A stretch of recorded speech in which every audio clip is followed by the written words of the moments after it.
Good morning, everybody. I hope you're doing very well on this beautiful Saturday at the end of March almost. I have a very special guest today, Fermin. How are you doing? Just fine. Thank you, Stefan. Very good. So Fermin, he's the director of a development center, a very incredible company that he leads now for almost 5 years. So first of all, I really want to give you a little bit of chance to get ourselves into this talk with the presentation of your company. What are you doing? How long have you been around? What is your key achievements right over the last couple of years? And this will obviously give us the base of what we are going to talk, which is mainly about how can we really migrate a part of the manufacturing that we are doing right now in this country to Mind-Facturing, which is a more added value service, which is software engineering, design, development, and make us stronger as an industry, as a country, and of course as a society. So go ahead, explain us what is your company doing? Thank you again, Stefan, and well, I'm very happy because this is a great opportunity to share what has been working for the automotive industry. And yeah, we are the CEDIAM. The CEDIAM, the meaning of CEDIAM is the Center for the Development of the Automotive Industry in Mexico.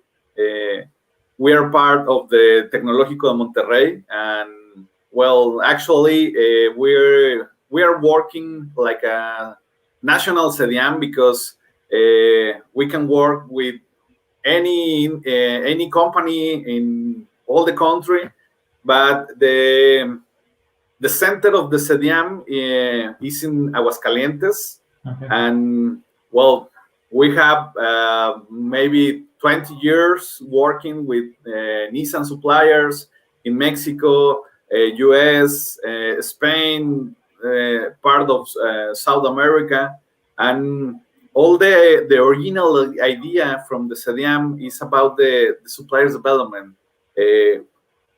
We are at the Tecnológico Monterrey. We are a great institution, and for example, we have a lot of investigation, a lot of practice, experts, and infrastructure, and we can work with the companies in Mexico, yeah, but we can work in US. We have maybe 10 years working with US.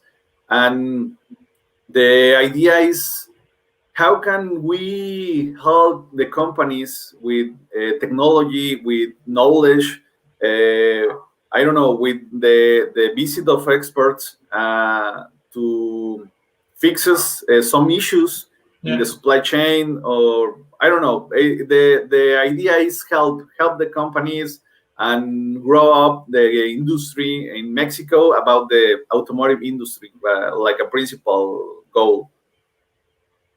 And well, this is a little history about the CEDIAM. No? The center was born in 2001. All the original idea was with Nissan suppliers. But today we are working with other OEMs. We have a special line about logistics and packaging, and in this center we can working with GM, with BMW. I don't know. The opportunities to work is very great, and we can offer the different lines to work with the companies. Sure. Incredible. Really, I'm very surprised that you have been around for so long, right? So 20 years is a long time.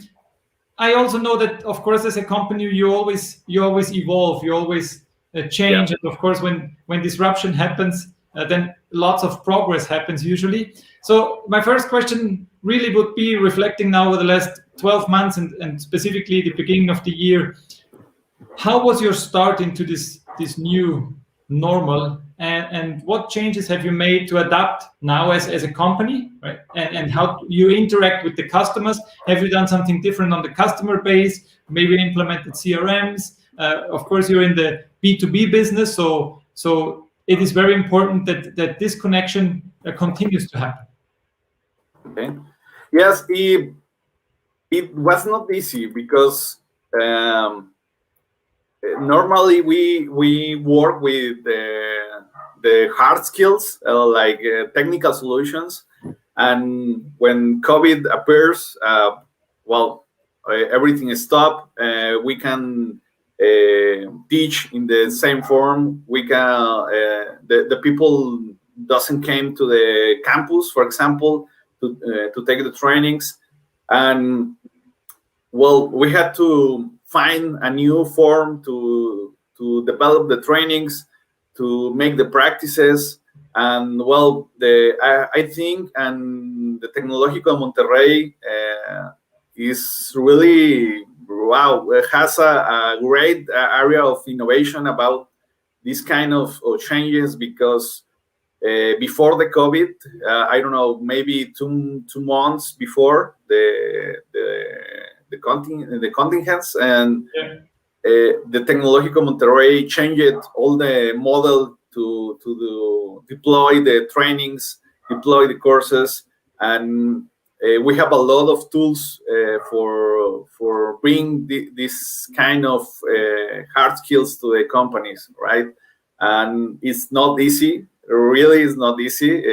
After a year, we are changing all the ideas. We're changing all the platforms and the technologies, but I think the companies today is they have a big idea. They make the change in the few months ago, and the new normality, the new it's in a best way. Yes, it's in a good way to implement a new kind of trainings. I agree. It's true because I remember that event when the Tec de Monterrey actually launched the Vision 2025. I think you called it, right? And you basically went all digital with most of the courses. You also made some very interesting changes, even on the way how you put the teachers and the staff on the payroll, right? Most of them will migrate to be freelancers or different kind of setups, more based on value, not so much on hours. So that's really an interesting thing. And you're right. At the end, every company like you did that worked on doing this kind of changes, remote work, home office, different structures, digitization, collaboration platforms, had a way better time during the first months of the COVID lockdown, right? So that's true, and I also can see that at the end, of course, there was an impact on your business, on your company, but it was way less than other institutions or similar institutions or your competition. Yeah, and we had to change not only the technology, we had to change the mindful about the new trainings, about the new skills, and it's really a great challenge because you need the specialized training, and the usual is you have a car, you have the technicals, and go ahead, practice with the car. But now you can do that, and you need another tools to make the same special training, but without the car, without the space, and you have to recreate the same experience and the same knowledge in different situations. Very interesting. So you're talking about a different skill set, and it's really cool how you frame it, because at the end, you're maybe over the past, your 90% of your training was very technical. So now you're saying that during this whole restructuring or even of the industry, you deployed more human skills courses and trainings. So give us a little bit of an overview, and you have prepared a slide for this, which I really like. Give us a little bit of an overview, which one of the courses have been increased, right? And what do you specifically look for? So I call it, what specific skill or knowledge has the most impact and is now required to be trained, right? Yeah, okay. Well, In my experience in the last year, the company's demands something about the problem solving of the TPM, or some tools about problem analyze, and how can they make better projects management, better strategic planifications. I don't know. They want to make a different model to the next months, the next years, and they demand that the people in the companies has specific abilities to analyze information, to make, for example, leadership, because the COVID situation is difficult for the mindful in the people, and you have to take a different leadership to move with the team, working with the energy. I don't know. You need different skills for the motivation, for the team building, because all the situation about the COVID is very difficult now. Personal inside the companies, I don't know. But yeah, I saw this effect about all about problem solving, and TPM. It's a constant in the demand of the companies, because they can have tools for change the form that they planning, then they organize the teams, find new ways to solve problems. For example, I don't know. I think is the most that we see in the last few months. And I agree completely. We came back to what, for example, analytical thinking, right? Based on data. We used to take decisions many times on what we saw on the shop floor, but not so much on the data behind the shop floor. Yeah. Data that the data wasn't complete. So now we had to go back to the data, because there was no way that we looked at the actual machine or the production line. And now this made us more analytical, of course. So I like a lot what you say. Analytical thinking, problem solving is crucial, because now you can't just bring everybody to get in the room and put something on the board. Everybody needs to investigate, share some synthesized information, not just the raw data. And of course, everything that has to do with motivation, keeping the people motivated, engaged, of course, has a lot to do with coaching. Everybody has a different personal situation.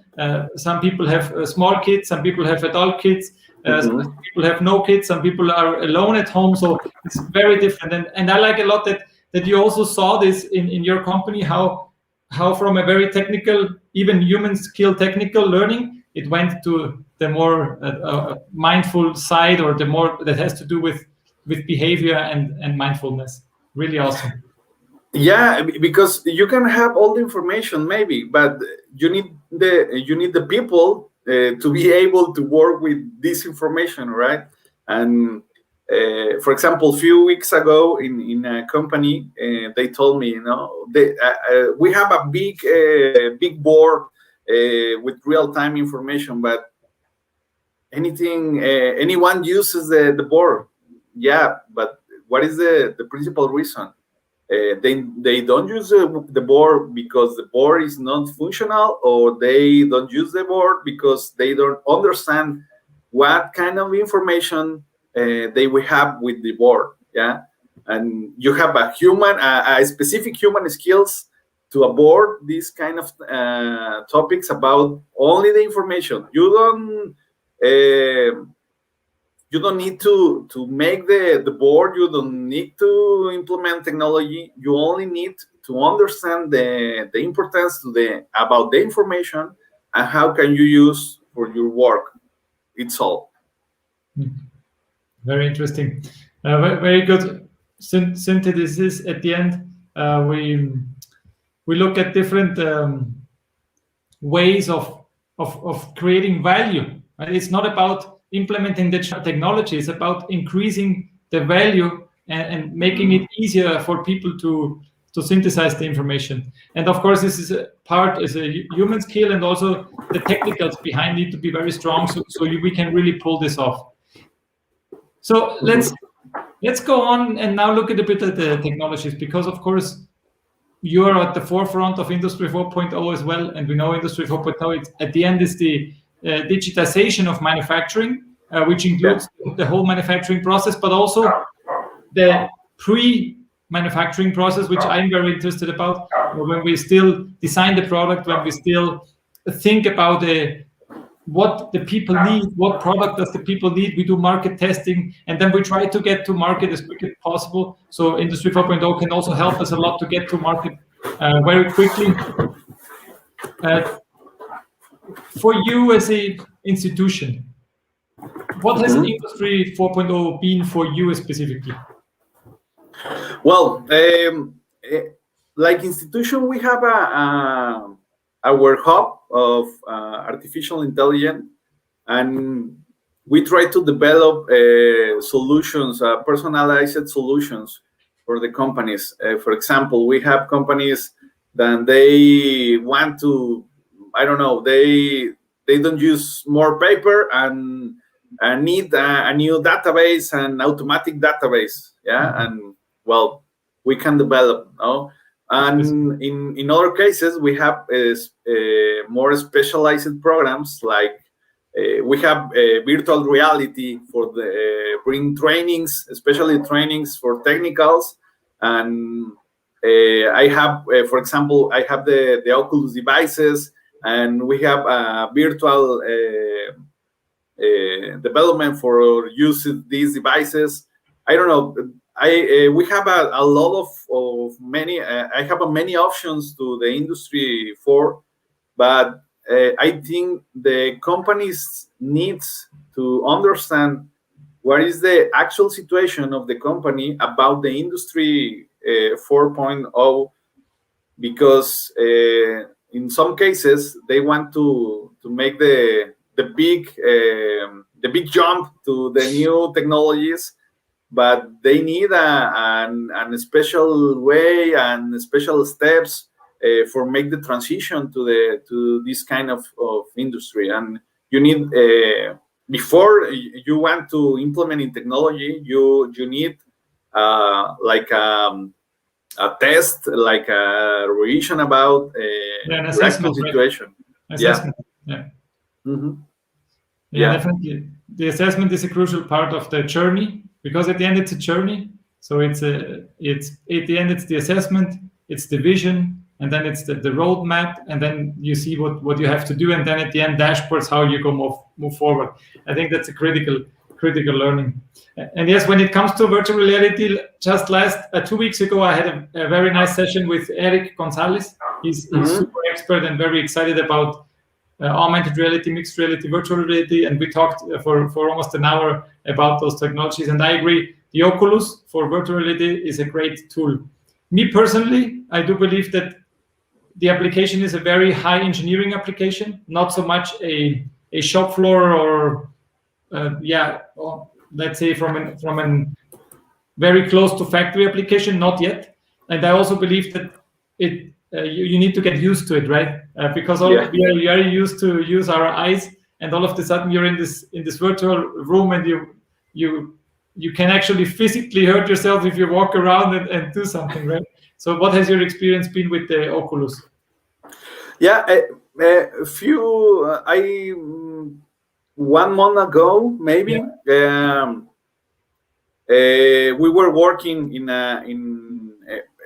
a similar model for trainings. And for example, in this case, we have two options to bring the training. You can use the Oculus devices, but you have the option to enter in the same platform with a desktop computer. Okay. And it's too close to if you don't have the devices, well, you can see the training, you can interact with some parts of the car, for example. But I think the best way is using the devices, the Oculus devices.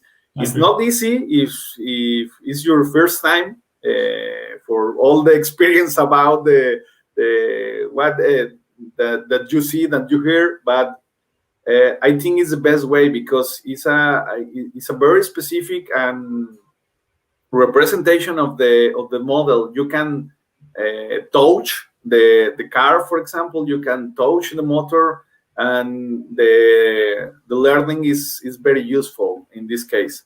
No, and some companies, for example, I remember a company that they say, I have the space. I have a special space in my company for trainings, but the problem is with COVID, I can take the car and all the people near to the car because COVID, right? Of distancing, yeah, but I need to use this space. Well, why not? They can use the space with a reality, a room of virtual reality. When you don't have the car, you have more space. You have the people with a good space about the politicals, and you have the same experience with a car, with a model, and a more specific model. You can take away parts of the car, and you only want to see the motor, the wheels. I don't know, that you need to the training. What you just said is really, for me, the synthesis of the last 12 months. You know why? Because when we try to replace what worked for us in the history legacy, we always try to get to the same level than we were before when it comes to the experience, right? But with the digital and enhanced technologies, we can get better than what we were before. As you just mentioned, right? You not just only can touch the car and go into the car, you can also take parts away in seconds. When you have to do it physically, it takes you half an hour, right? So the actual experience is better than what they used to do with the physical car there. So yeah. and I think it's just mindset, right? It's just mindset when you think about all the people that said, when we all go remote, I want to come back to 80% of how effective I was in the plant. No, you can go 120, 130% of efficiency, because now everybody can work on their own time when they have the best energy, when the kids are asleep. They can, you know what I mean? So really, I think that's what was the biggest finding for me over the last 12 months, that at the end we limit ourselves to 100% of what we used to know, right? And there is much more benefits in technology than just bringing it digital, right? It's much more than that. Yes, and they have more resources, because it's not only the sessions with the expert. Like you say, we have I don't know, videos. We have something. Imagine if you are watching a series, Netflix series. It's the same. You can watch an episode about the special training, and you will complete all an achievement about an special skill for your job. Yeah. And with the expert, and with the, I don't know, we have tools like escape rooms. It's very funny for the participants, because you try to resolve like a puzzle, but you are learning in the process to solve the puzzle. It's not a general knowledge. It's a specific knowledge about your work, about your industry, but in a different mode. Yeah, in a funny mode. They call it gamification, right? Yeah, it's gamification, right? And we have a lot of option, and I think is more easy.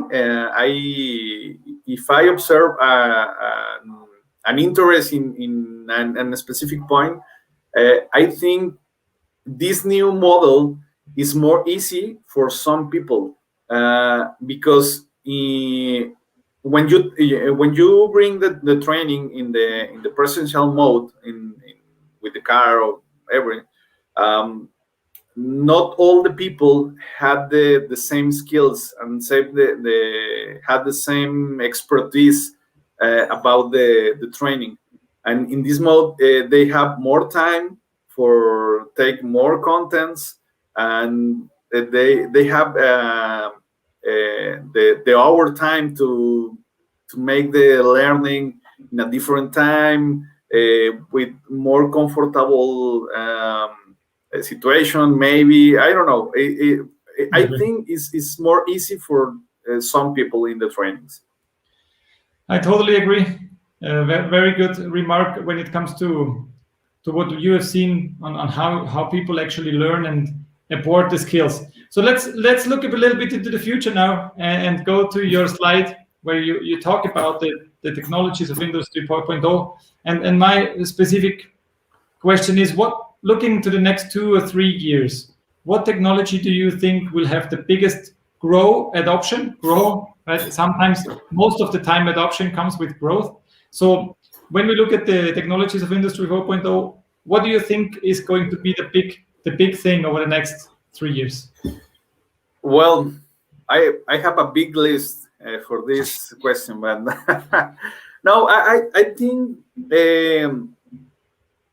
about the automate or the automatization, because the companies is looking for new ways to process the information, to make better plannings using the technology that they have, because this is another reality.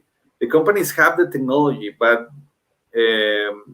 it's a fact that they not use the technology and at 100%, and maybe they only use for a specific tasks, and they can explode.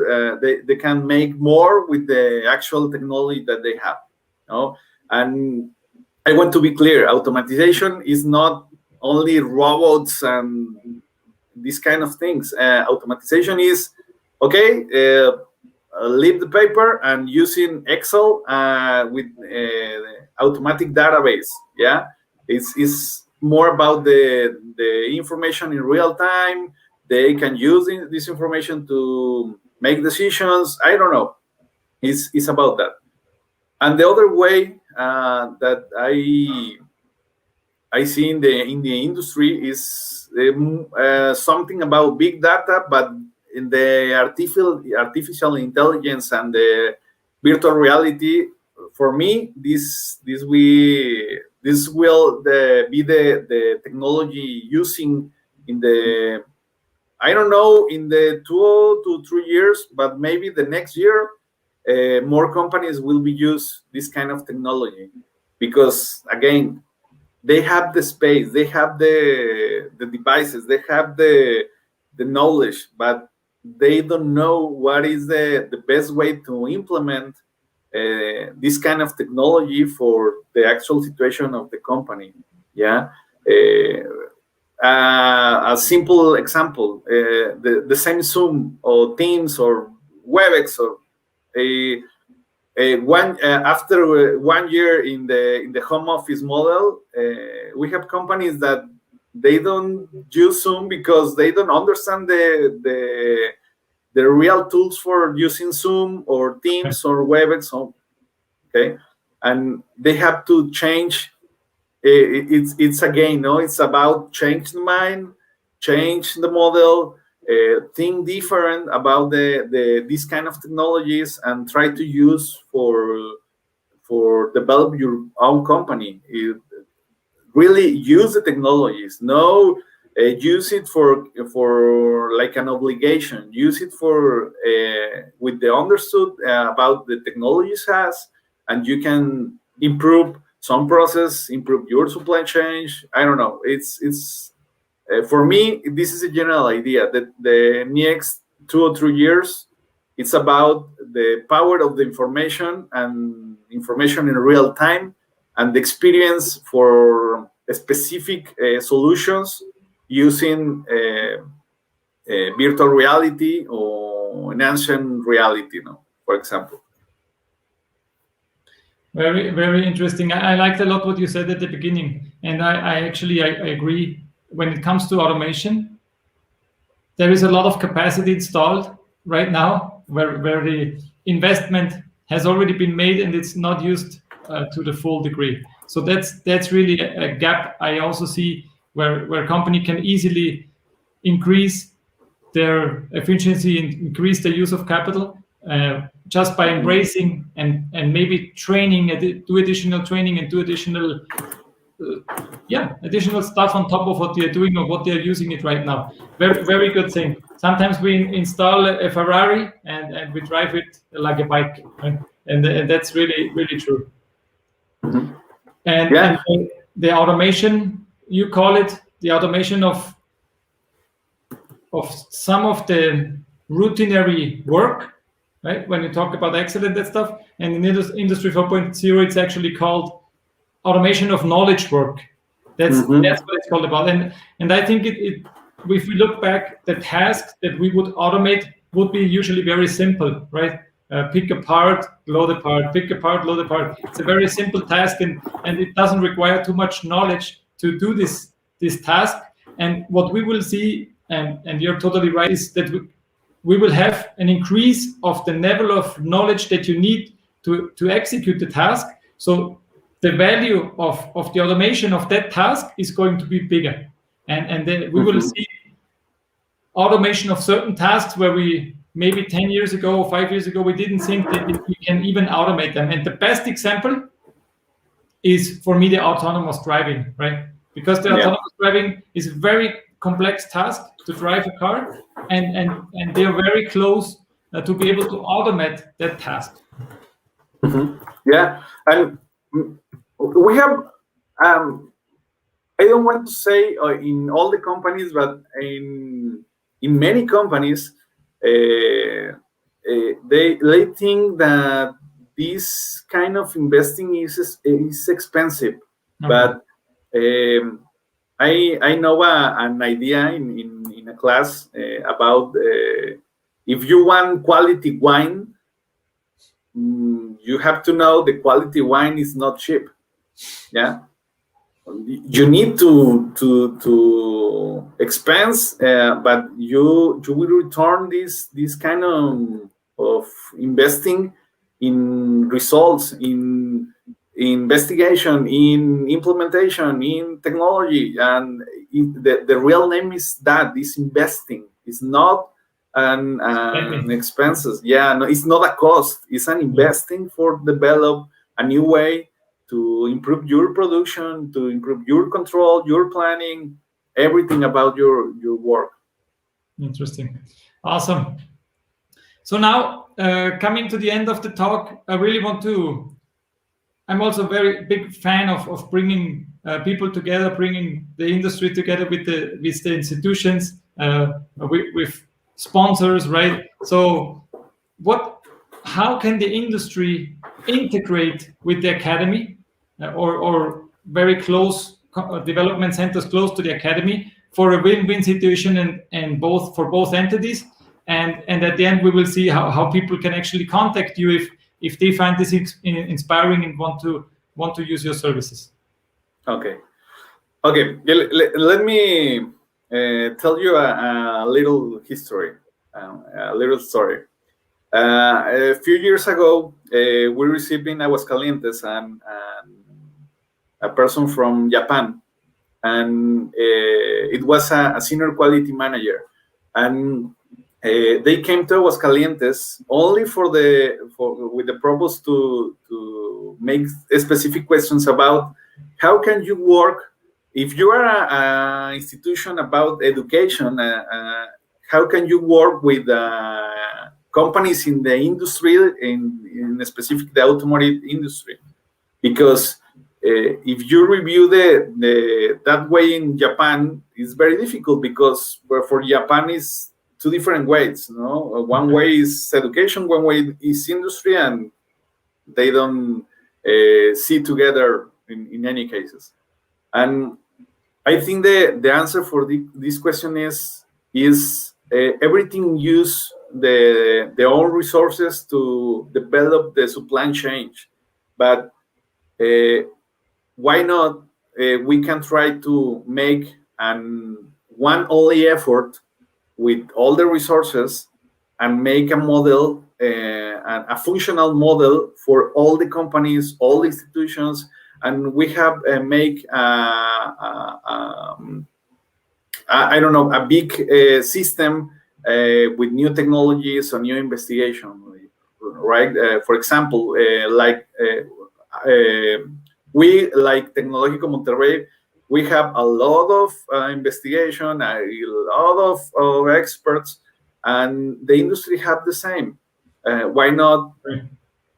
Okay, looking for the same opportunities. Yeah. We can develop technology for the industry, and the industry maybe have to us some information, some specialized training for example, for the students in the last year. I don't know, we have resources that we can share with all the companies, and the companies need that resources and needs to make new networks with companies with these kind of resources to grow up the supply chain. And in the case of Aguascalientes, like Aguascalientes is a automotive state, I think is about the 90% of the industry is about the automotive industry.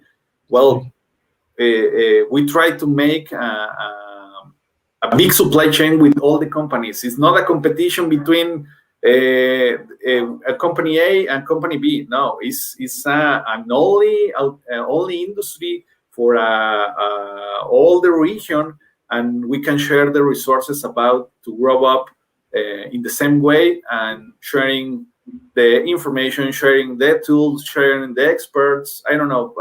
I have a lot of ways to make this synergy between the institutions like Tec de Monterrey and the companies like Nissan, for example, or the other companies, tier 1, tier 2 in the industry. And my personal belief is that the automotive clusters play a key role. That's how we met. So I also believe that anybody that is very interested, because at the end, if you're part of an automotive cluster, everybody that goes into the cluster has made an effort to be in there. So they're open to share. They're open to be together, to share resources. So I think the automotive clusters play a key role. I know that you have a very strong cluster as well in Aguascalientes, and of course this will continue to grow. Yeah. Awesome. That was really incredible. So I will leave the contact data here. Everybody wants to contact Fermin. He's really a great guy. Lots of resources installed, lots of good projects done over the last years. Of course, experts in application of Industry 4.0, because he has lived it. Specifically when somebody is looking for supply chain, huge knowledge there. Well, I'm really looking forward to visit you one day. If we can also be down there and look at a beautiful building that you also have, and the city. I like the city as well. So I don't know if you have any final comments, anything that you want to share. No, only grateful with this opportunity, Stefan. And yes,